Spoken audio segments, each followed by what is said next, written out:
The night we moved into Ridgewood Estates, I knew something was wrong. Not because of the quiet streets or the identical houses lined up like soldiers, those were expected. It was because of the woman who stood in the middle of the sidewalk, arms crossed, eyes narrowed, watching us like we were trespassers instead of new homeowners. Karen Prescott, the infamous HOA President. "You can't park that truck there," she snapped before I even stepped out.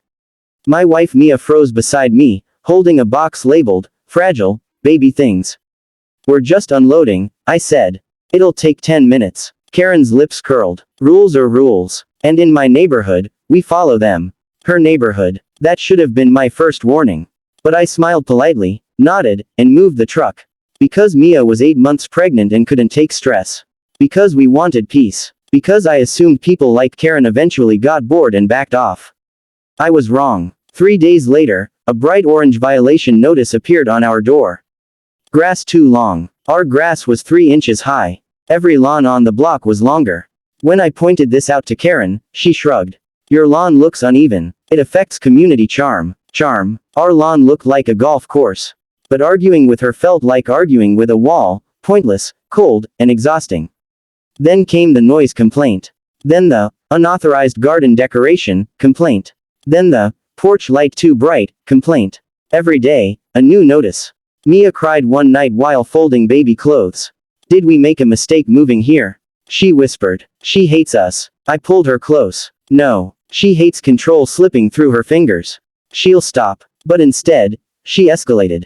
The breaking point came one afternoon when Mia called me, panic shaking her voice. "She brought police," she whispered. "She said I looked suspicious, entering our own home." I dropped everything and raced home. Mia stood on the driveway with 2 officers. Her eyes were red, her hands trembling over her pregnant belly.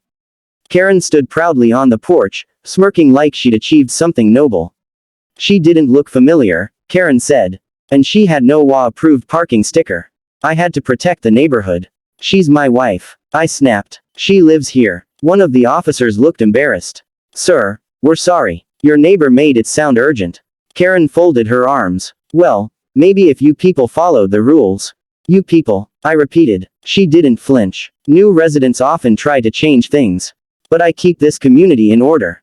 I wanted to yell. I wanted to tear up every violation she handed us. But Mia's shaking hand stopped me. "Please, let's just go inside," she whispered. Karen smiled triumphantly, thinking she'd won. But that night, something inside me shifted. A cold steadiness replaced frustration. If Karen wanted a war, she'd chosen the wrong family. Because there was one thing she didn't know. Mia had been a civil rights attorney before her pregnancy, not just good, but brilliant. And I worked for the county's code enforcement division. Karen wasn't just messing with a couple, she was messing with 2 people who knew every law she hoped we didn't. But revenge wasn't the goal.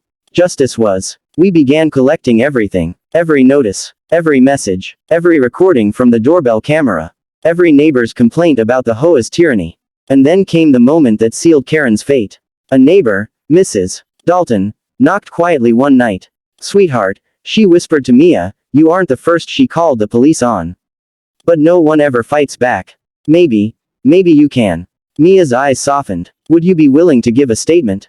Mrs. Dalton nodded. "Everyone would. We're tired." For the first time, Mia didn't look afraid. She looked determined. 2 weeks later, I attended the mandatory HOA meeting with my binder under my arm and Mia beside me. Karen sat at the head of the long table, tapping her pen. "You're late," she said. "We're exactly on time," Mia replied calmly. Karen blinked. She wasn't used to Mia speaking up. I laid the binder on the table. "We'd like to address ongoing harassment." Karen laughed. "Too loud, too sharp. You're imagining things." I clicked the binder open. The first page held printed screenshots. Dozens of discriminatory messages Karen had sent neighbors, shaming them, threatening fines without cause, and clearly targeting new residents. Her smile faded. Next, video stills from doorbell footage, Karen trespassing on properties, measuring grass lengths herself, peeking into windows, even yelling at teenagers for skateboarding.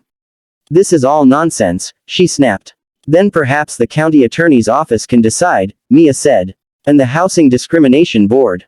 And since my husband works in compliance, the violations you've issued incorrectly will also be reviewed." The room stirred. Board members looked at each other nervously. One raised a hand. Karen, did you really authorize police calls without board approval? That's not their business, Karen hissed. Actually, Mia said softly, it's everyone's business. Especially when you repeatedly targeted women and families. Karen's face paled. I slid the final document toward her. A petition signed by 82% of the neighborhood requesting her removal as HOA President. Karen snatched it, hands trembling. You can't. I built this community, I make the rules. No, Mia said, her voice firm but calm. Rules protect people. You used them to hurt them. The vote happened right there. Karen was removed unanimously. She stormed out, slamming the door so hard a photo frame fell off the wall. But no one went after her. No one comforted her. The community she claimed to protect finally saw her for what she was. In the months that followed, things changed dramatically. The new HOA board revoked all unfair fines. They implemented neighbor welcome programs. Kids played outside again without fear. People actually talked to each other. When Mia gave birth to our daughter, our neighbors filled the porch with flowers, cards, and baby gifts.